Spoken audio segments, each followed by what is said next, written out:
তো আমরা দেখতে পাচ্ছি আজকে নির্বাচিত হয়ে আসার পরে তারা জাতির সাথে প্রতারণা করছে, তারা শহীদদের সাথে প্রতারণা করছে, শহীদ পরিবারের সাথে প্রতারণা করছে।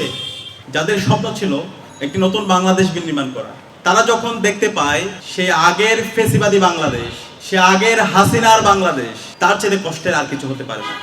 আজকের জুলাই বিপ্লব পরবর্তী একটি নির্বাচিত সরকার আসার পরে জুলাই বিপ্লবের শহীদদের আকাঙ্ক্ষা নিয়ে, জুলাই সনদ নিয়ে, শহীদ পরিবারের আকাঙ্ক্ষা নিয়ে এবং গণহত্যার বিচারের জন্য আমাদেরকে দাঁড়িয়ে কথা বলতে হচ্ছে, সেটা আমাদের জন্য অনেক বেশি কষ্টের। যেই শহীদদের আত্মত্যাগের মাধ্যমে এবং যে গাজী ভাই বোনদের পঙ্গু হওয়ার মাধ্যমে আজকে আমরা নতুন বাংলাদেশ পেয়েছি, আজাদি পেয়েছি, সেই শহীদদের কথাগুলো যখন আমরা ভুলে যাই, তাদের আকাঙ্ক্ষার কথাগুলো, তাদের প্রত্যাশা, তাদের স্বপ্নের কথাগুলো যখন ভুলে যাই, আমরা যখন আবার সেই ফেসিবাদী কাঠামোকে নিয়ে আসতে চাই, তার চেয়ে কষ্টের আর কিছু হতে পারে না। আমি এখানে বসে বসে শহীদ পরিবারের কথাগুলো ভাবছিলাম, গাজীদের কথাগুলো ভাবছিলাম।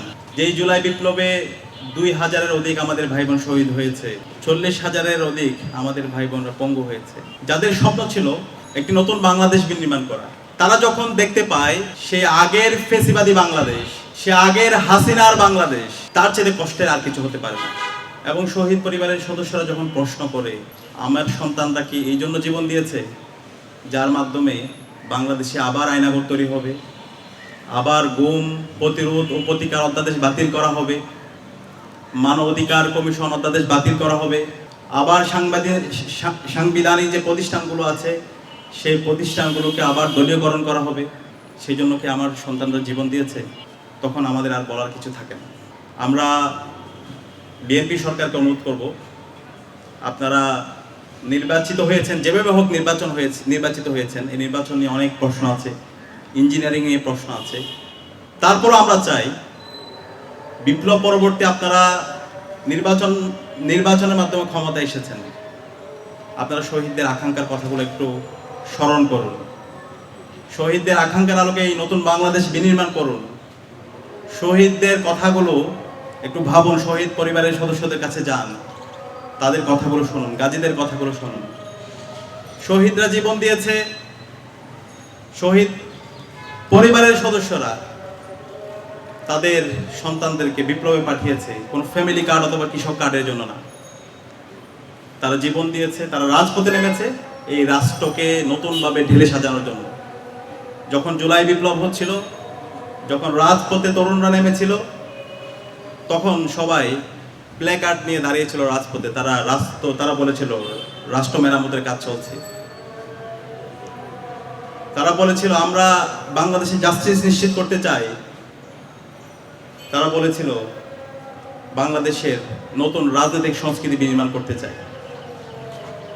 এবং সেই নতুন রাজনৈতিক সংস্কৃতি বিনির্মাণ করার জন্য বিপ্লব পরবর্তী সবার ঐক্যমতের ভিত্তিতে ঐক্যমত্য কমিশন হয়েছে, জুলাই সনদ হয়েছে, এবং জুলাই সনদ সকল রাজনৈতিক দলগুলো তখন স্বাক্ষর করেছে, তারা ঐক্যমত হয়েছে।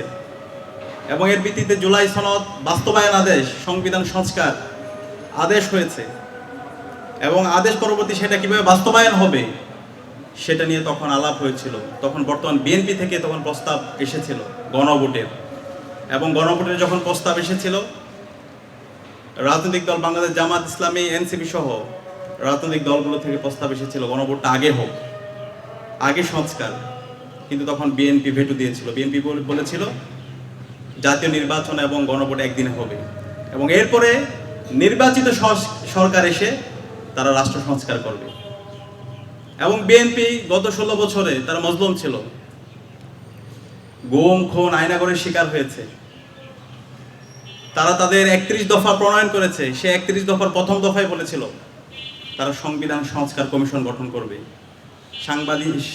সাংবিধানিক যে প্রতিষ্ঠানগুলো আছে সেগুলোকে স্বাধীনভাবে কাজ করতে দিবে, তত্ত্বাবধায়ক সরকার ব্যবস্থা বহাল রাখবে, বিচার বিভাগকে স্বাধীনভাবে কাজ করতে দিবে। কিন্তু আমরা দেখতে পাচ্ছি আজকে নির্বাচিত হয়ে আসার পরে তারা জাতির সাথে প্রতারণা করছে, তারা শহীদদের সাথে প্রতারণা করছে, শহীদ পরিবারের সাথে প্রতারণা করছে।